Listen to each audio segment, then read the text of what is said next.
students. Attendance just has not really ever been there. Those folks are balancing jobs and children of their own. And so we've done away with that and just offer some socialization quarterly online instead. We just clarified a little piece of the inquiry section, which was just how to contact folks at the school if they have questions or need help with anything. And then again, updated that use of instructional property for them. And that was it. Any questions for me this evening? All right. Thank you so much. Very good. Thank you, Cassie. And then we'll come back and put that on the consent agenda next month.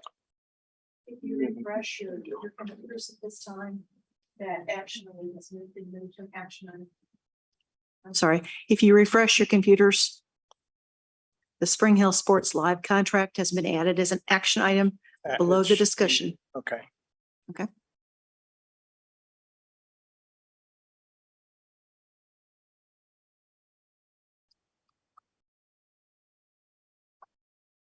Okay, moving on to discussion item number 7.02.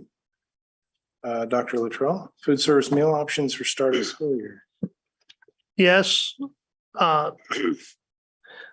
School districts definitely mirror our society, and unfortunately our schools are also, just as when you drive through any street in any city, you see, businesses looking for workers.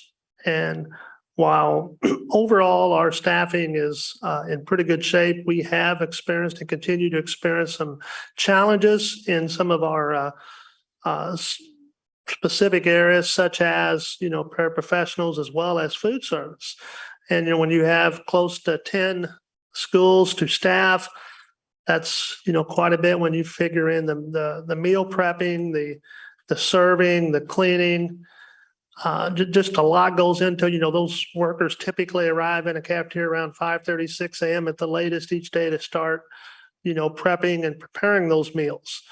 And of course, the more choices you're used to offering, the more time that it takes. Plus also, there's a minimum number of staff that are needed just for safety reasons. And also in a kitchen, when you're using big commercial type equipment, there is training that goes into that. There is safety that goes into that. We're also are subject to the health department and many of their requirements with meal prep, meal cleaning. And so with some of the challenges that we had experienced, late as we got into late summer, especially at the high school, our other kitchens were all in good shape staff wise.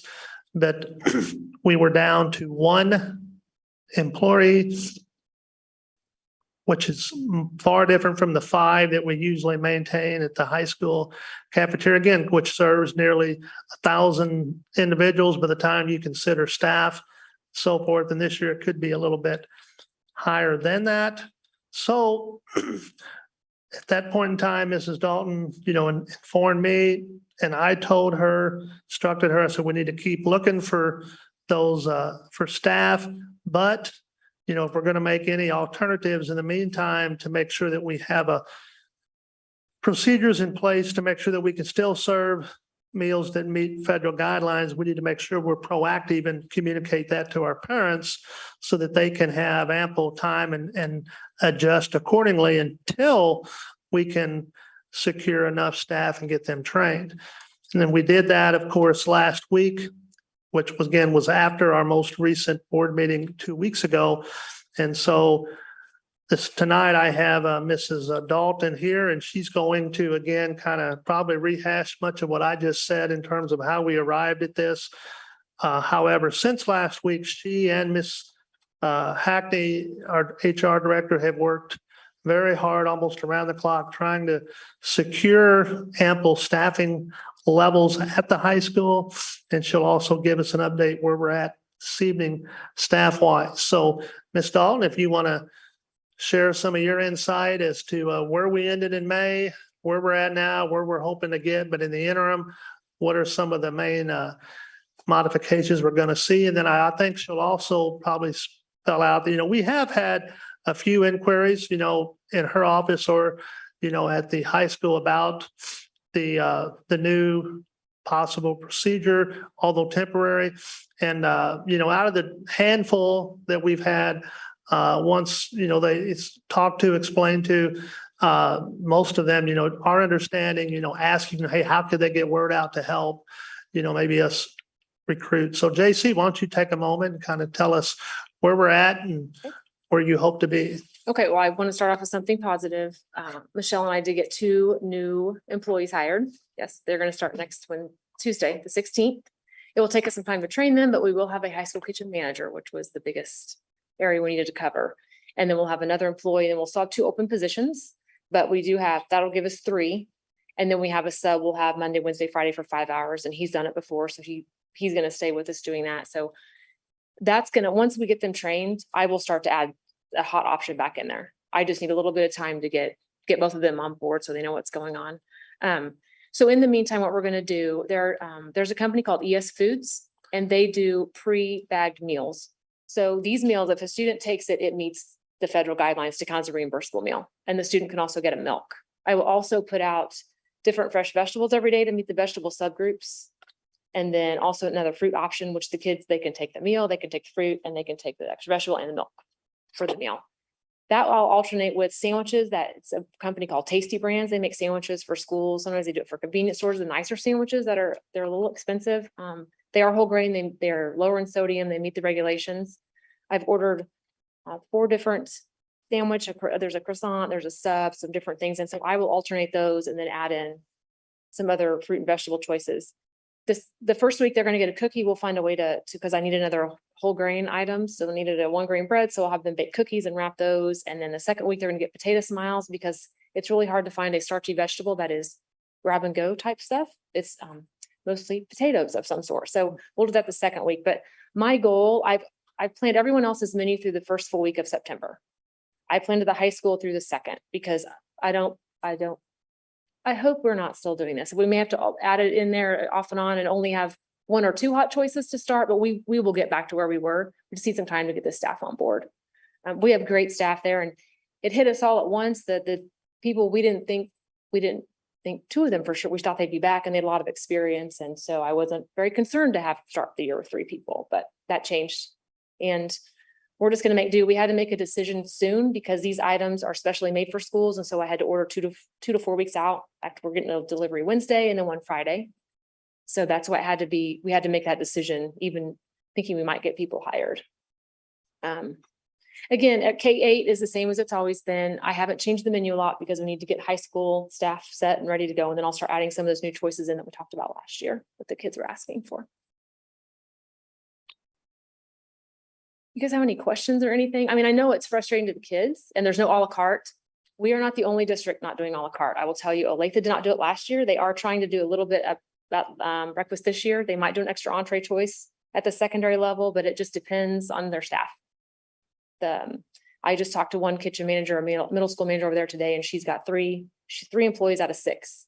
And so they're trying to figure out how to juggle the menu and what the kids want. So we'll do our best to get it back out there like it was and give them choices they like. I have a question. Yes. I was just curious, and this is going to keep happening. Obviously, it's Probably happening all over the country. So will you do anything creative to kind of, I don't know, change the job somehow to get more people interested, or we're just going to keep hiring even once we get enough people, or what? We've told people we will work with their schedules. We interviewed an individual last week and we said, if you just want to do 2 hours at lunchtime to cashier for us, we will make it work. We will work with your schedule. We've had parents call and said, well, I could do every other Monday. And I said, you would be a great sub. So I have a list. We don't have any subs right now, just a call. Mm-hmm. I've got 1 coming in at 10 tomorrow for an interview. We've got 2 more to get scheduled, and then 2 more individuals that might want permanent time. So I think it's just believe it or not, this has helped get the word out. We had one that we hired recently that said, I didn't even think about school food service. Hadn't even crossed my mind. So I think that it's just finding the right people. And you're right, it's going to be a challenge. Some districts are using students are being hired, but I know in our district, I believe there's a board policy. They must be 18 to come in and stock in the morning from 6 to 8, and they get 10 hours for the week, and they're paid just like a regular employee. And that might be something in the future we could look at for some of our students that want to do that.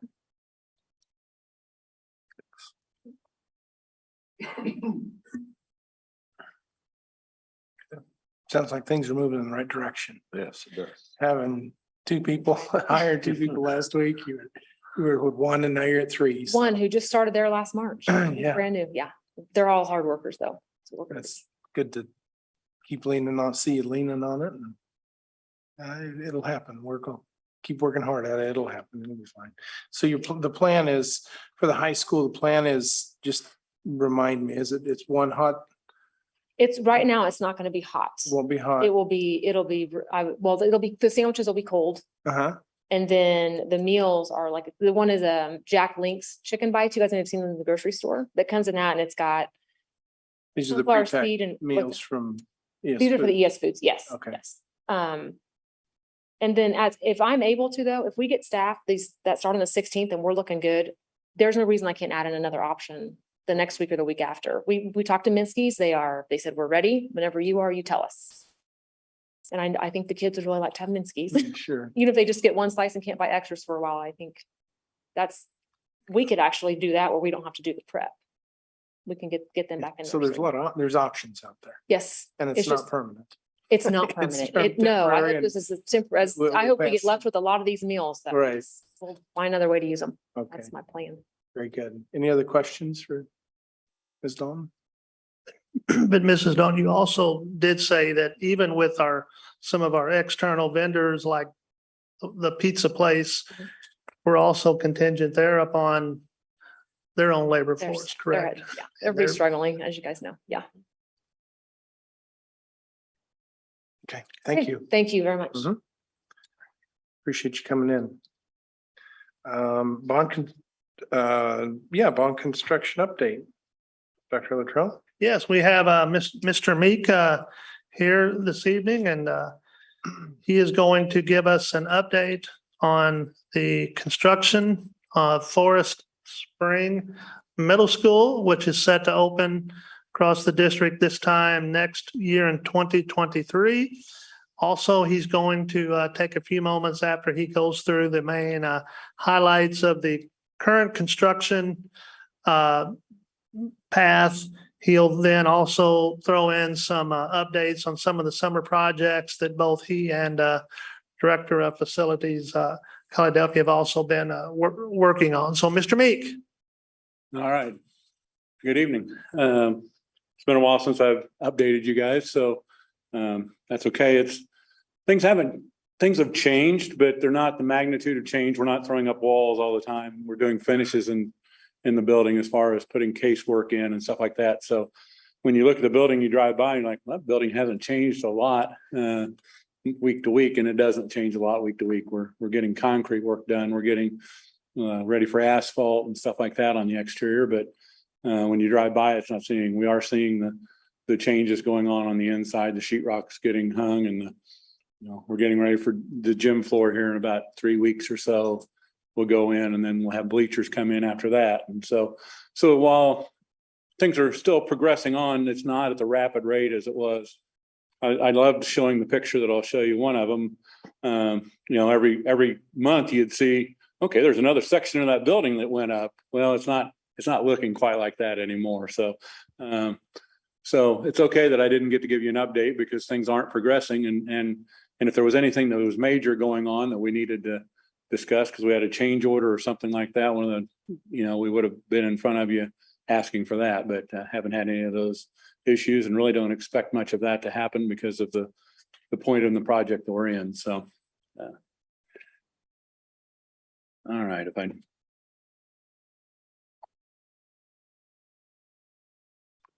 get my fat fingers working here, sorry.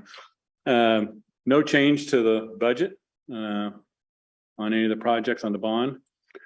Forest Spring Middle School still on schedule, obviously to open in the fall of 2023. We've completed several of the milestones. All the utilities to the building are done. The exterior brick is installed. The roof is 100%. All the rooftop units are operational. The east parking lot, as you can see in the picture there, is installed. All of the curbs are in for the west parking lot. With the base for that parking lot. The asphalt base should go in late August. On the inside, we're doing paint, we're doing casework. They've begun hanging the grid for the acoustical ceiling. We've polished floors in a few areas. This is the first time that we've used polished concrete floors. Before, we've used sealed concrete floors, but not polished concrete floors. Polished concrete floors should give us a better finish, should be a much harder finish than just a sealed concrete, should be more resistant to things in the lab, which could get spilled. Middle school level, you don't have a lot of real much chemicals that they use that would bother that anyway, but it's kind of a first try, and middle school is a good place. We wanted to try it as a test for us and buildings going forward. So And where are we putting those? labs, STEM room, art rooms. Let's see, I think those are the main areas that we're working with them on that. Still just doing polished. We didn't do polished concrete in the locker rooms. At this point, we just kind of stayed with those areas that were the classroom areas to start with. So down the road, we may look at it, but not very many people go into the locker rooms either. So the finished product, not while it's not important that they look great, but it is definitely an upgrade. It costs a little more. So sealed concretes work very well in our locker rooms and places like that. So we'll probably, for the near future at least, stay with that unless the price of polished concrete would come down. So challenge the successes on that project: polished floors, the concrete floors. Pro Concrete is a contractor. And then challenges has been our Lithco, who is our concrete contractor. They've had a little bit of problems with production, getting enough people there to pour the concrete. As we've talked about manpower, they've got several jobs going, and trying to keep all jobs going has been an issue with them. So Jay Dunn and myself have been on them and continue to push them. Nothing that's putting us behind, but we're not. It could slip if we would allow them to continue to slip. So we keep on them, and we're on schedule right now, on the schedule we've had with them. So safety report, no changes in that. Still just the one recordable that occurred back in February of 22. One lost time accident or no lost time accident. And then so 368 days of lost time accident free work zone.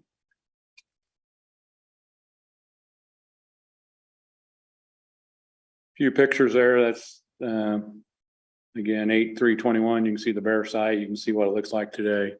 Well, not today, 7/5. Actually, you see in curb and quite a little bit of concrete going in and stuff.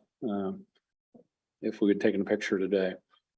The gym, you can see acoustical panels going up. You can see some casework already being installed there in one of the classrooms.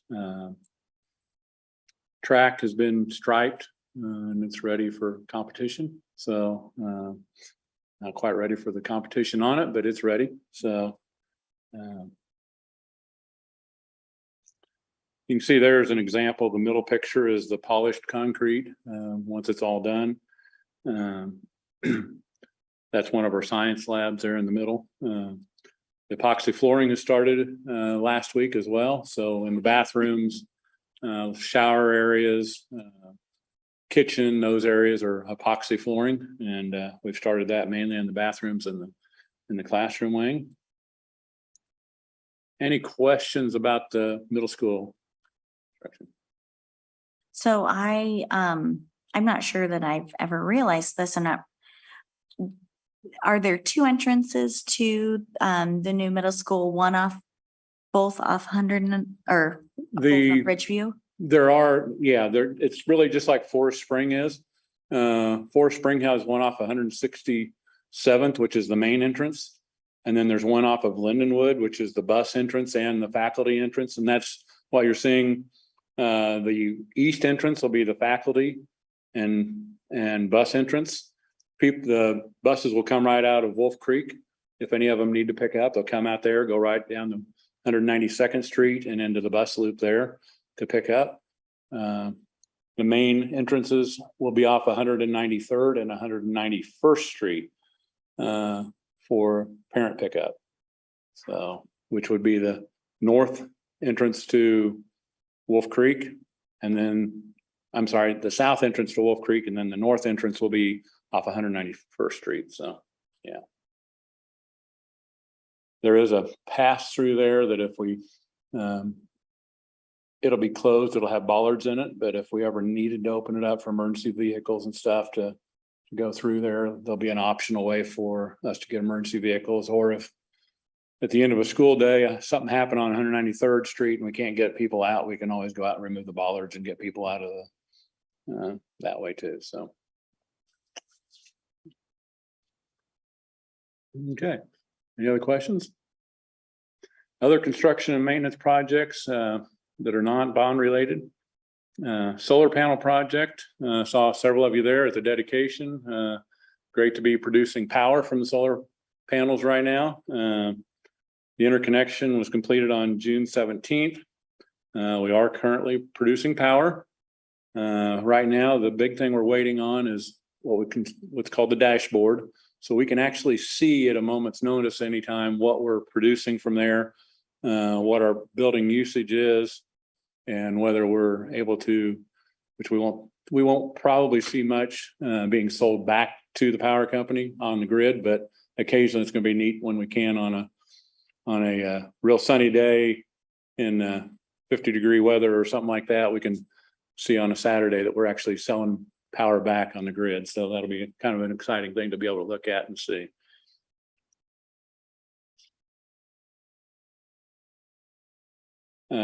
Couple more pictures. A sign, if you get a chance to drive behind the high school and just even read that sign there, or if you blow it up when you get a chance, it's kind of amazing what that solar field will actually power when it's powered up. Spring Hill Elementary School projects, maintenance projects, done some interior LED lighting upgrades. Finally got the lights in for it. They were supposed to ship and didn't ship and finally got the lights here to change those out. We've installed blinds on the top 2/3 of the big window there on the back of the library at Spring Hill Elementary School to help block some of the sun that would come in there, and not only help keep it cooler, but it also keeps the glare down that shines through there. There is a film on there, but it still just needs a little bit more to help with that. Replaced carpet in designated classrooms. Probably a lot of you have driven by the building and haven't even noticed, but we did coat the exterior block walls with a sealant, paint type sealant, to prevent some water infiltration we were getting. It's a single wide block, which just means that it's just a single block. There's not a cavity in between there to keep water. Most of your, like this building, would have the block or the brick on the outside.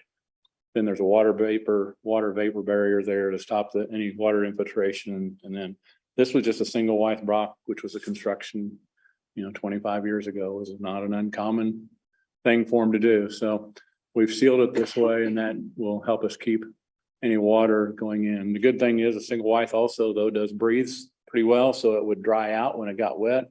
But again, it just will help us to keep the humidity down in buildings and stuff like that. So. Spring Hill Middle School, the maintenance project, the flooring there. If you haven't been in there yet, it's really, I love the new flooring in there. It's probably long overdue. I remember when we put the original flooring in there. So this is LVT, which is a little of an upgrade from just standard vinyl tile, just your 1x1 vinyl tile. We're able to carpet the classroom corridors as well, which will help with noise and sound in the hallways again too. So Spring Hill Middle School maintenance project, track and field improvement. Right now, the asphalt's all installed, the drainage is installed.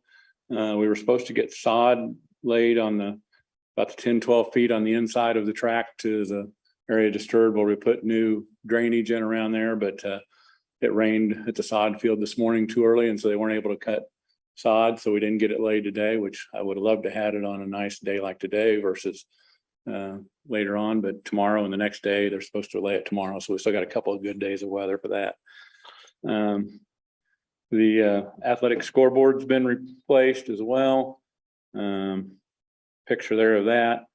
And then the stadium chairs and some bleacher seatings, we replaced a couple of rows of, we've removed those stadium chairs, which were falling apart and all, and put in a couple of rows of bleacher seating. Also, the pole vault mats have been bought and brought in. So, any questions on what else we had that we pretty well wrapped up for the summer? I didn't put in there the surface for the track.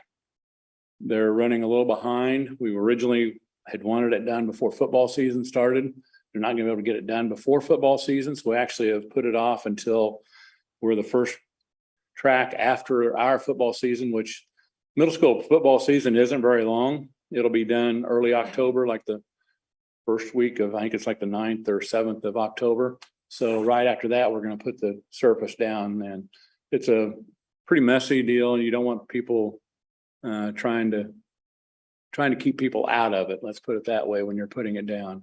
And if they would step on it, if a kid would have a game and they would try to run out of bounds and step on the track and it was still fresh, they would put a cleat mark in it and stuff. So we thought it was best to hold off until afterwards, and the contractor totally agreed with that. It gives them time to catch up and all as well. So any other question? Dayton Creek's completely closed out now, right? Doug? Yeah. Okay. And so is the Educational Services Center completely closed out? Educational Support Center is not. Okay. We're We're getting close. I'm not sure. We're still working a few matters with running through our legal. We hope to, it's not due to really any problem. It's just some questions about some change orders that were done after the fact that, again, are the responsibility of the contractor that we're still kind of ironing out, trying to get that sorted out. But hopefully that'll get done here soon. Yeah. Okay. I'd rather not say anything more about it unless we were in executive session. That's fine. I just Yeah. wanted to, I'm just closed out or not is all. It's not, no. All right. Any other questions? Moving on to the reflection of the work board work session with Kansas Association of School Boards. This was a goal setting session. Mr. Updike, Yes. excuse me, would you like to go ahead and move 801 on up? So Mr. Harris could speak, and then we can take our time with 704. Would that be agreeable to everybody? I'm fine with that. Moving on to the action item, Spring Hill Sports Live contract renewal. We'll come back to the board work session discussion.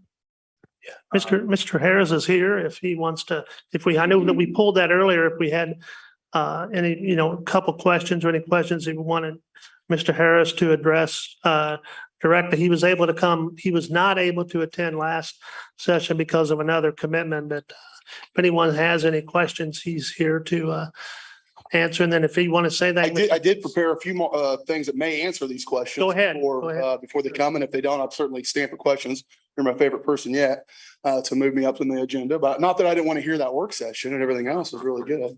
I do apologize for my voice. I'm 2 nights removed from being the Sunday guy at a demo derby. So this is a decidedly different environment to be operating in, but I feel comfortable in both for some reason, which is weird.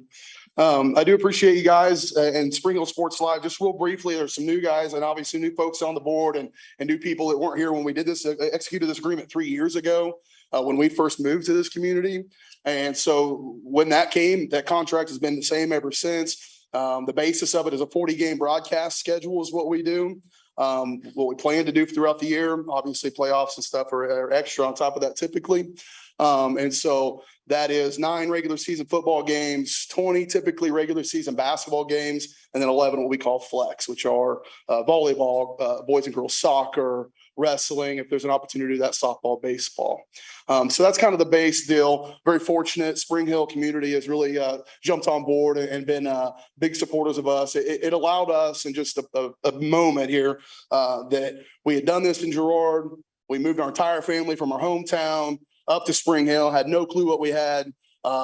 Thought we'd give it a shot here, and it was embraced so well. And the school district's been so awesome to work for. Now we have 8 schools that we work for, including 5 in the Frontier League and then 3 in Southeast Kansas. So kudos to the district and kudos to the city of Spring Hill and everybody who's the business owners, Chamber of Commerce, everybody who's been very supportive of what we've tried to do. And it helps start a new small business, which you should all be very proud of. Last year, we did have 41 broadcasts. The breakdown, because I knew that was a question, was 10 football games that we did, 1 volleyball match, 2 boys soccer, 22 basketball broadcasts, both boys and girls, 1 wrestling event, which was the Spring Hill Invitational Wrestling Tournament, which 1 wrestling tournament's like 5 wrestling events, 3 girls soccer, 1 baseball game and 1 softball game.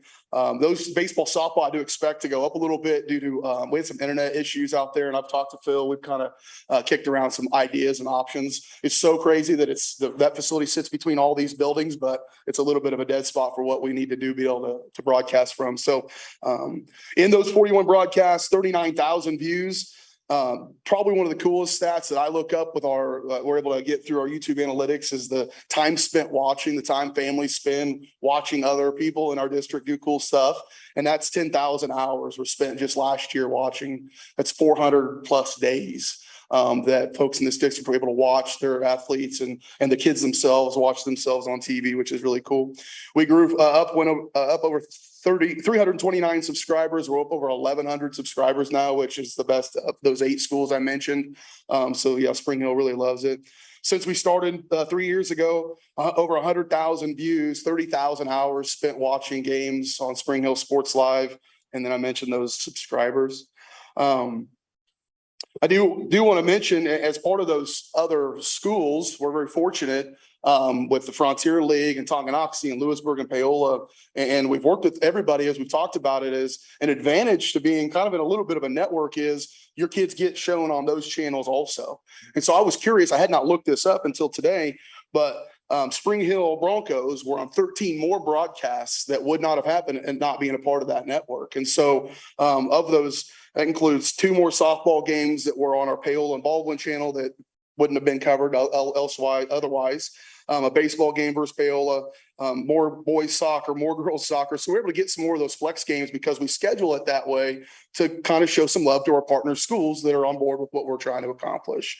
But likewise, in that first meeting when I attended here was about, and I'd never had that question. Of course, I'd only worked with one other school, but the question of equity I know come up, and that was really poignant for me because I had not really considered that at the time. And so we really worked to work that into what we do with our schedule. And so when given the opportunity, for instance, if we get to spring and we've got 5 broadcasts remaining in our 40 broadcast schedule, we'll do 3 softball and 2 baseball to try to keep that equitable. And so to let you know on that part of it, well, and a girl dad and a parent of a freshman in high school at Spring Hill that is playing sports. So guessing the girls will get a little bit extra love over the next 4 years for sure. But we do last year, 13 of our 41 broadcasts were of boys sports only. 8 of our 41 were of girls sports only. And then 28 of our 41 broadcasts included females, whether that was basketball, 22 broadcasts in basketball, boys and girls doubleheaders, volleyball, girls soccer, as well as wrestling is counted in that because we broadcast the wrestling and get there early enough to make sure we carry the girls matches prior to the boys matches.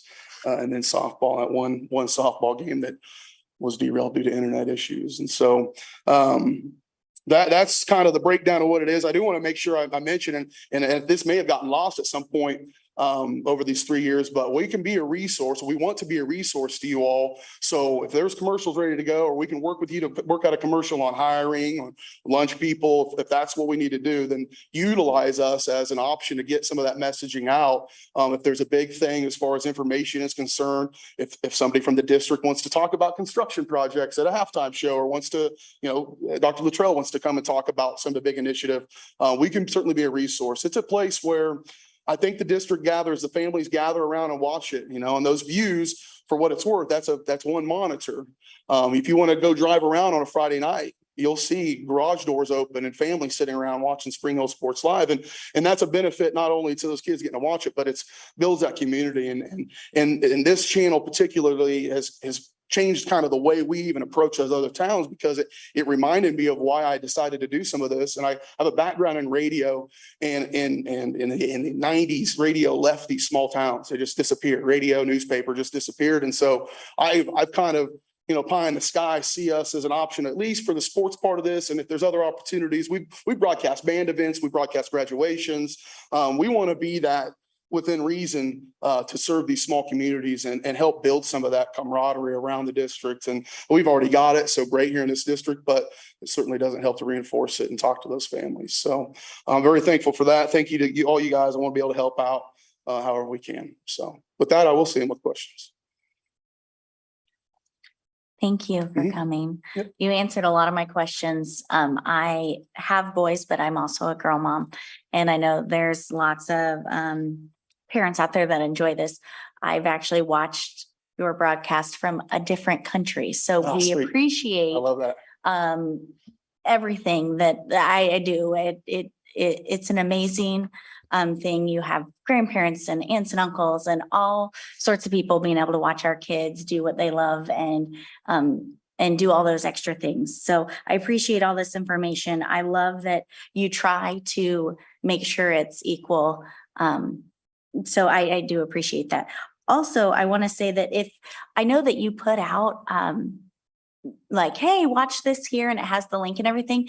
And do you do that as well when we're featured on like one of the other broadcasts? I try to, yeah. And I started doing that last year, actually, because it was a Awesome. reminder, oh yeah, we can get more people watching our broadcast. But Yeah, if you don't know, you don't know. And if you're not a subscriber to that other channel, you're not going to know that it's coming up or anything. like yeah, that. exactly. So that is a good tip. Yeah. So no, this definitely answered a lot of my questions, and sounds like you're working hard to even make it both ways, get to all the things. Yeah. And I'm also a band mom, so I'd love to see some of those band things out there. I'm all for it. That's another change that we've had. I'm a broadcaster, so and we obviously have bills to pay that we're trying to do. So we do some things during half times as far as commercials and features and things like that, interviews and such. But first time I cut the break on a halftime Spring Hill High School Bronco Band halftime performance, and then heard about it and then watched their performance. Anytime we're at home, we broadcast it. So we carry the band performance usually in its entirety, which BJ found out that's a nice little break for me to not have to talk for a little while. So I'm all for it. And it's awesome. And yeah, we've got people in the band too that we want to watch as well. So yeah, I'm all for that. And I've been very fortunate too. Just I was asked to serve on the CTEC or the technical advisory committee as for the broadcasting side of things. I've also been fortunate to talk to the media class a couple of times and actually went and set up our whole rig and talked to them about broadcasting as an option. And we're hoping to start to incorporate more students perhaps into our broadcasts and those kind of things. So those will be coming as long as we're allowed to continue to operate and grow and do this thing here from Spring Hill, then we'll be looking at creative ways to add. So. Good. Any other questions? The other question the board had last meeting was students.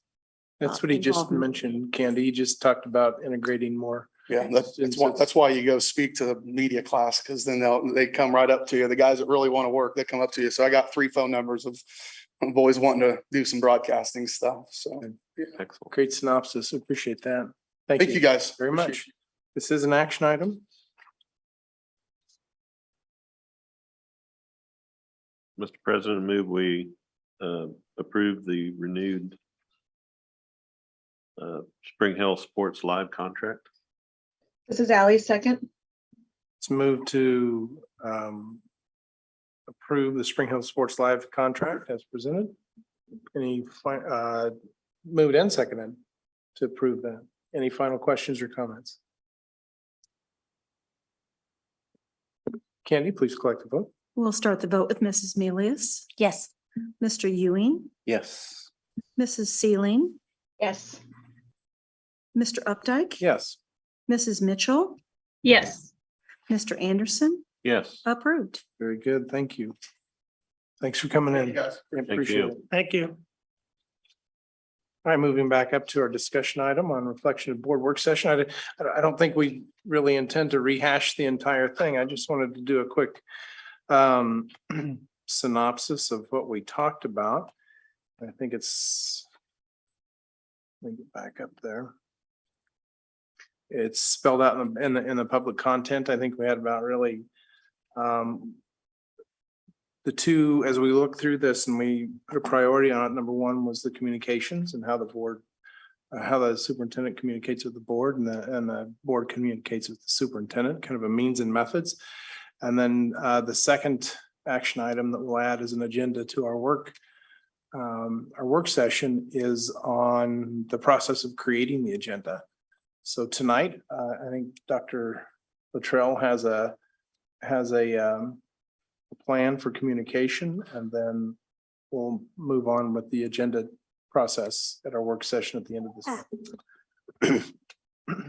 Yes, President Updike, what I did was after the reflecting for quite some time on the information that was shared at our goal setting session for the superintendent evaluation a couple weeks ago, I went ahead and took the liberty, and I have it there as an attachment. I kind of put together a working, just to guide discussion draft of what I think would be a good tool to use this first year as superintendent that would encompass all of the skill sets, all of the areas for which a successful superintendent should possess. And so if you look at that document, like I said, it's a 5-point rating scale, but if you go down there, there's 7 different categories. One deals with relationships with the board, which talks about their, again, communication and keeping the board informed. Talks about making sure that I am up to date with policies so that when I'm asked from you about policies, salary schedules, things like that, I've got the information readily available that I can share.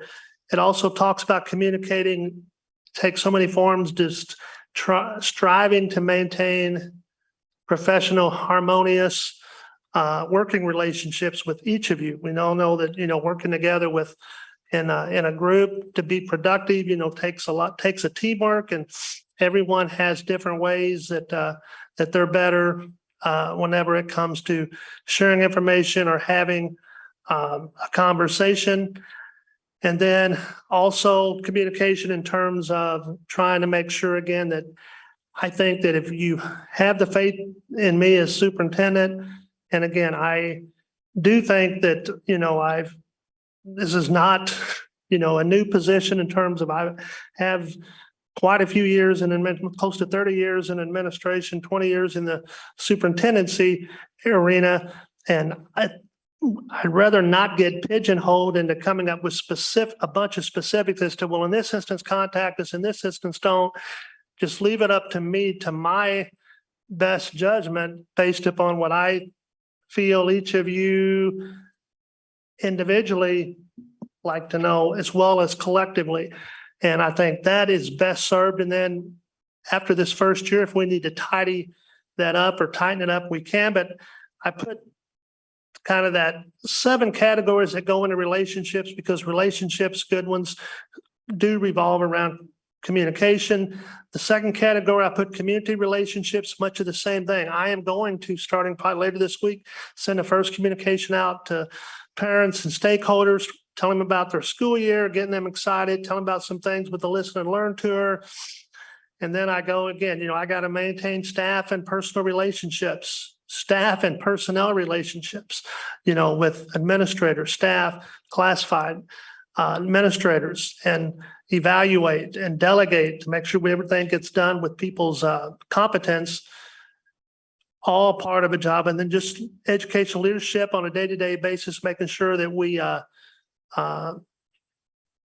all stay on the same page, understanding that we all know what needs to be done to get us where we want to go in terms of accomplishing our strategic plan that takes programming and improvement evaluations, plan programming, staff evaluations to make sure that we're always up to date, knowing where we're at, where we're needing to be by what time and day. And then, of course, the daily operations with the business and finance piece. You know, Mr. Swin does a great job there, but it is also up to me to make sure that I am on top of knowing all the funding sources, what the funding sources are looking like, both currently as well as on the horizon, and even 12 to 18 months out, depending on possible legislation that may go out, but that encompasses plant, equipment, supplies, facilities, all everything that goes into making sure that we can operate, you know, day-to-day operations successfully. And then they also just the personal qualities as an individual. You know, I think it's important that your superintendent be transparent, be trustworthy, have high morals, be able to stand up for education. And at the same time, you know, being able to balance, as hard as it might be, the high wire act of, especially with so many people having different opinions, making sure that the district's position is conveyed without, you know, just drawing a line in the sand and then to where nobody wants to talk. You got to always keep that open communication, but much of that depends on the style of the individual that's doing that. And then I did the last page there. I did put I took all those criterion and then I developed, and this is again is a draft. We can change this next the work session, the 29th, if you like.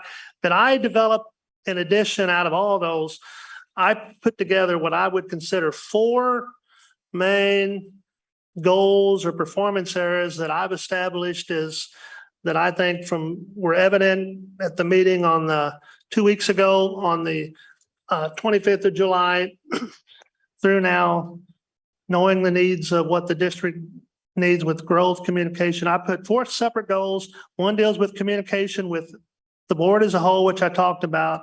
Another one deals with the establishing that same communication, but with our internal groups, as well as our external groups, our parents and students and staff. And then also put in there the goal, which we're going to rehash on the 29th or try to bring out, is trying to come up with a plan that would be more and try to bring more individuals into the agenda setting process to where they can there could be input for upcoming Board of Education meetings.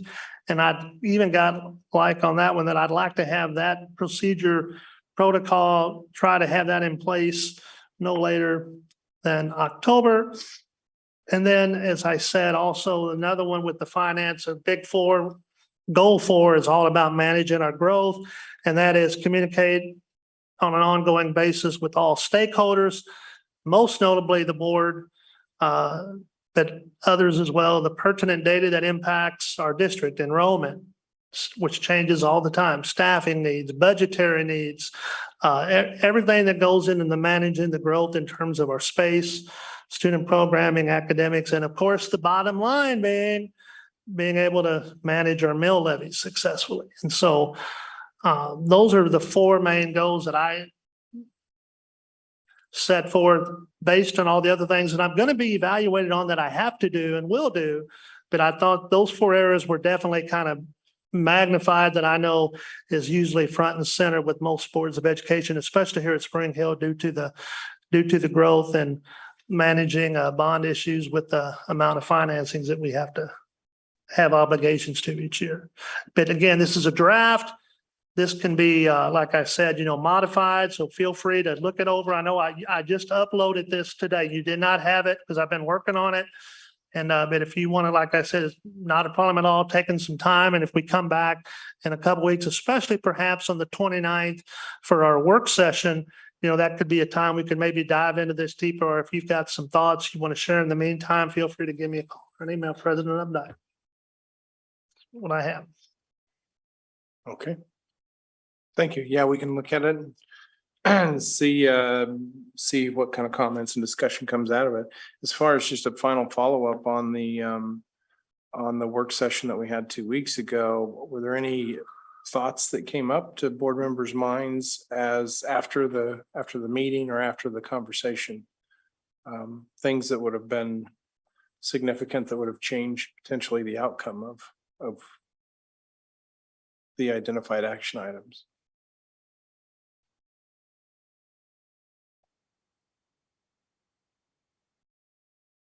I think it would be good if the board would get together on a regular, maybe quarterly, and talk through these. I know sometimes we don't do a good job of doing a regular discussion. It's a once a year thing.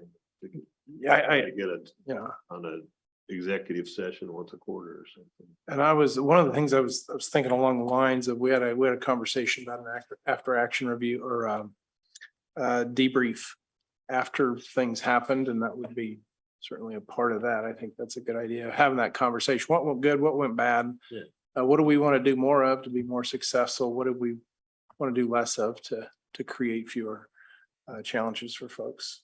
So that's a good point.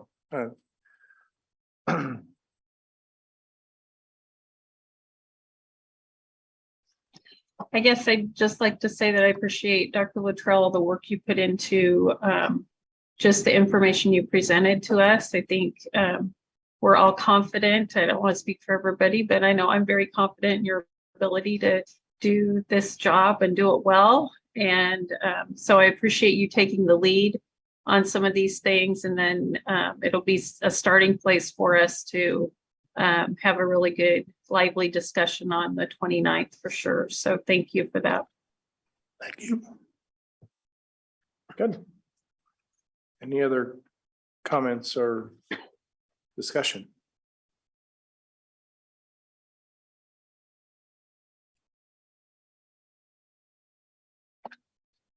All right, moving on to items from Board of Education members for future meetings.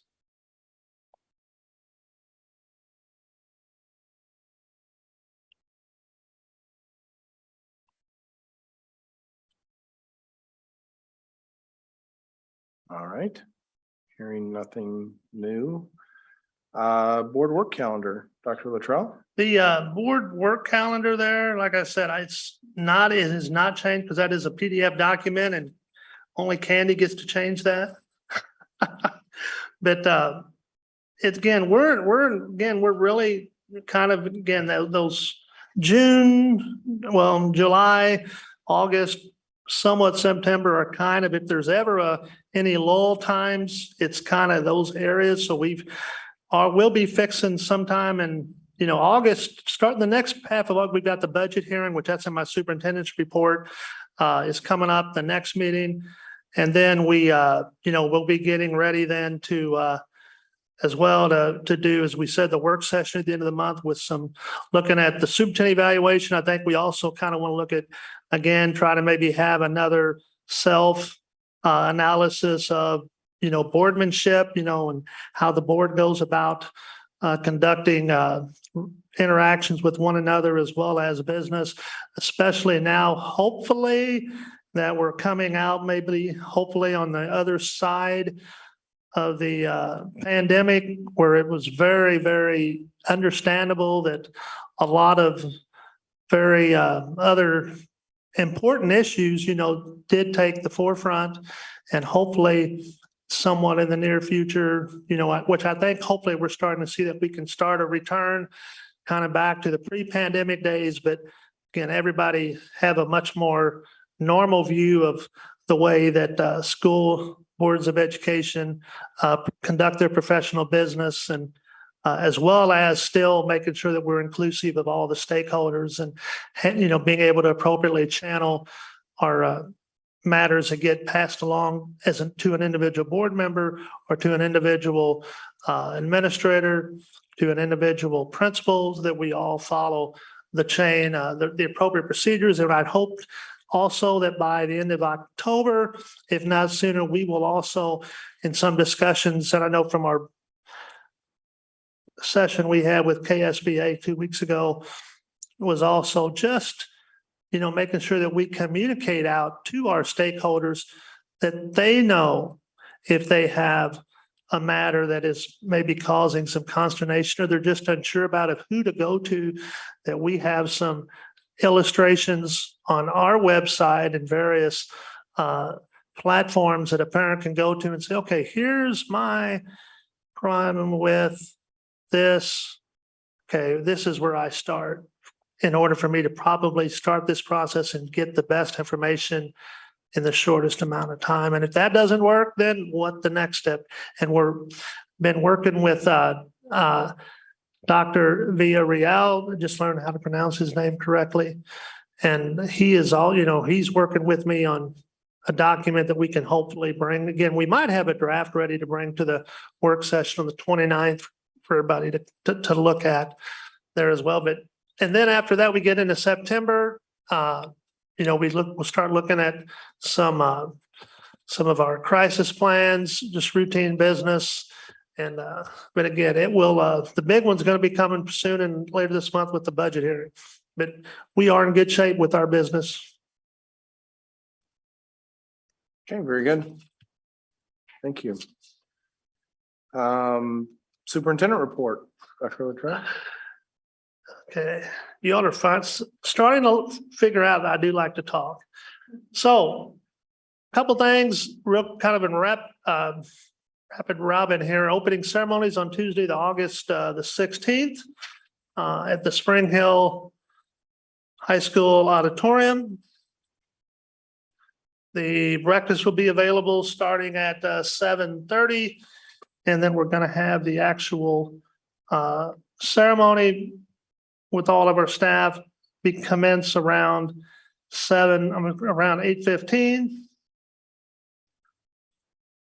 We also have then after that, the first student attendance day is going to be the 17th, and that'll be for all students in grades K through 9. The next day will be whenever the students in grades 10 through 12 will have their first day on the 18th. Our current enrollment remains fluid. That's, it's probably going to be at least Labor Day at the earliest before it really settles. You can put some faith in our numbers, but you really never know because some parents will not send a withdrawal notice to the last minute. Some will not enroll until the day of. Some took care of all that last spring, but the numbers remain fluid. The one usually secondary is a different animal in and of itself. Elementary, like K-5 elementary parents are pretty good about getting in and taking care of their registration materials one way or the other. I know that just looking at, and again, this is very preliminary, but just looking at grades K through 5, I know that late last week, you can see our numbers where we were at this year at the 1586. Now that's only K-5, and then where we were at last year at 1563. So we're only up about 1.4%. But again, that's preliminaries. That's going to be very fluid. But it will be interesting. That's why Mr. Schwinn never sleeps well until after count day in September, because that's, that count day is what we basically get paid for the state on for the rest of the year. And if any numbers we go up after that, we are not able to collect that until the full year later. So, but then again, we continue to watch those numbers very carefully. And as I said, our board meeting on the 22nd will be the budget workshop that precedes that.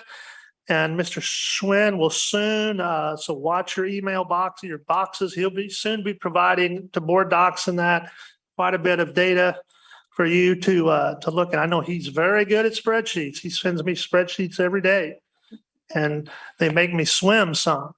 But he will be making sure that we're prepared for that budget workshop. And now, Doug, you did tell me that workshop usually precedes the meeting, correct?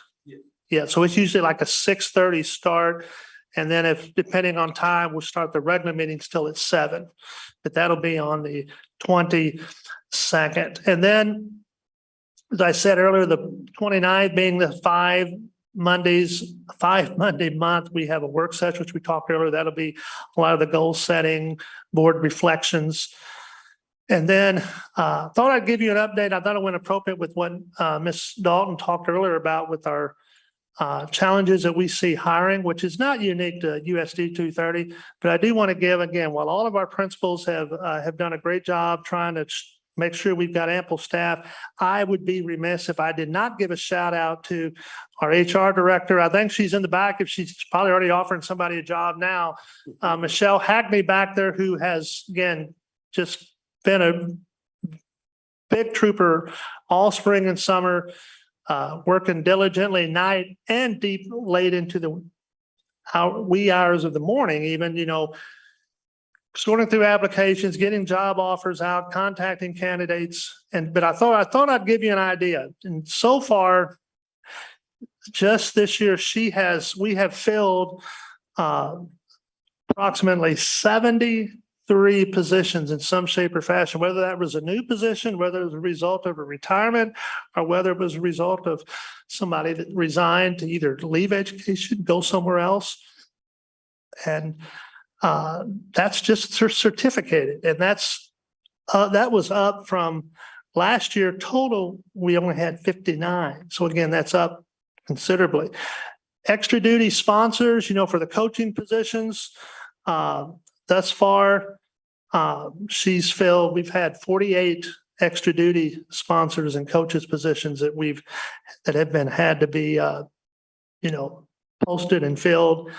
And then the classified staff, again, which is our food service paraprofessionals, classroom aides, custodians, maintenance, those individuals, just since March the 8th, we have had 30 classified positions that have had new hires that she's had to work. Now, currently, like I said, you can see there that next list I got, you see there that 3 clerical, 1 reception, our current open positions, you can see there the number that we have. One of those, one you see that I voted there, that just became available today. But again, it's not just isolated to one area, and it doesn't matter really what school district you may go to. It's really a challenge. And as Director Anderson said earlier, we just have to be diligent about trying to always think outside the box a little bit and find solutions to dealing what I call a new paradigm now that we're on the other side of the pandemic. So anyway, just thought to give you that perspective. But again, the HR office has done wonders and continues to do wonders, helping us make sure that we're staffed, for our school year.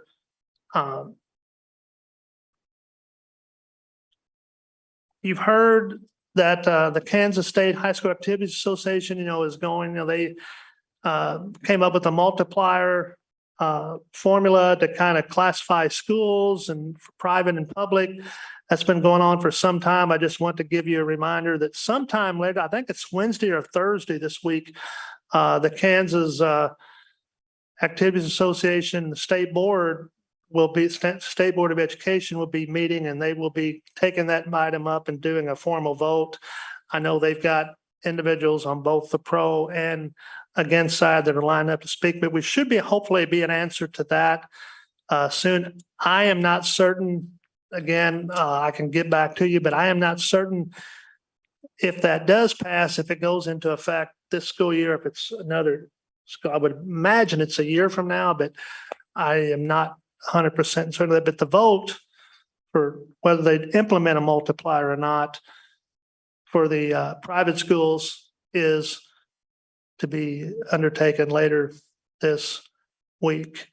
I have a meeting set, as I said last meeting, some of our school security safety is on parent minds, it's on staff minds, and should be. Parents want peace of mind, staff want peace of mind when they're at school.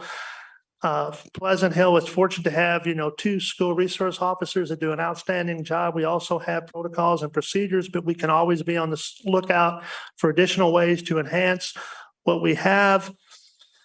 I know that I have set up in August 23rd, I have a meeting set up where I'll be meeting with Dr. Robinson, and I, SROs, will be meeting with several area law enforcement officials.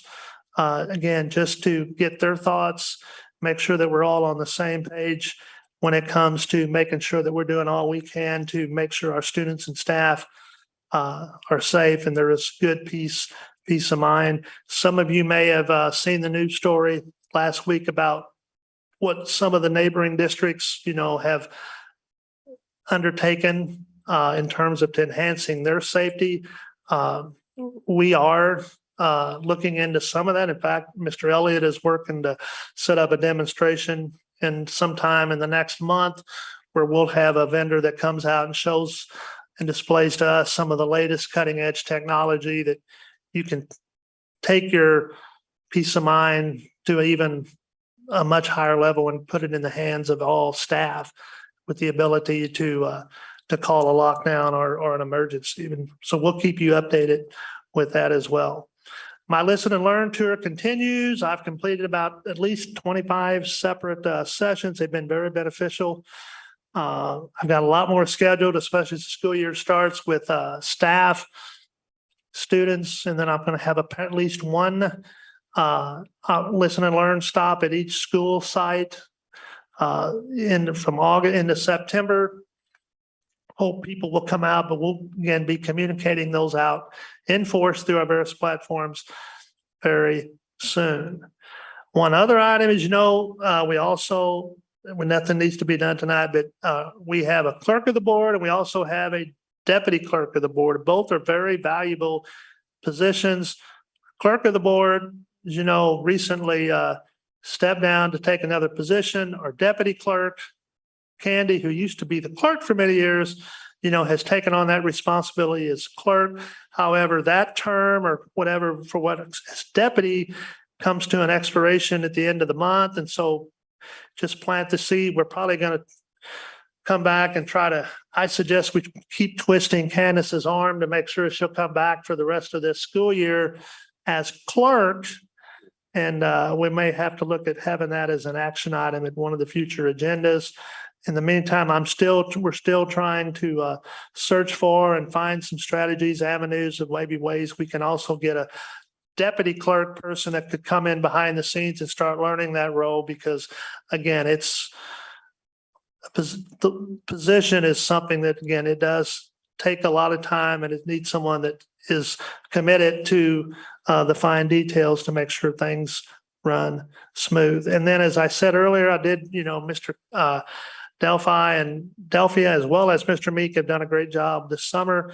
Facilities look great. So thank you to them. I see Mr. Kiley still in the back. I think Tim's still here. Thank you all and your staff. I keep meaning to, hopefully I'm going to bring Dr. Robinson. He ate them all the last time, but I want to bring donuts over there one morning to your crews, again, just as a way to say thank you. And then 2 last minute items there, just file away.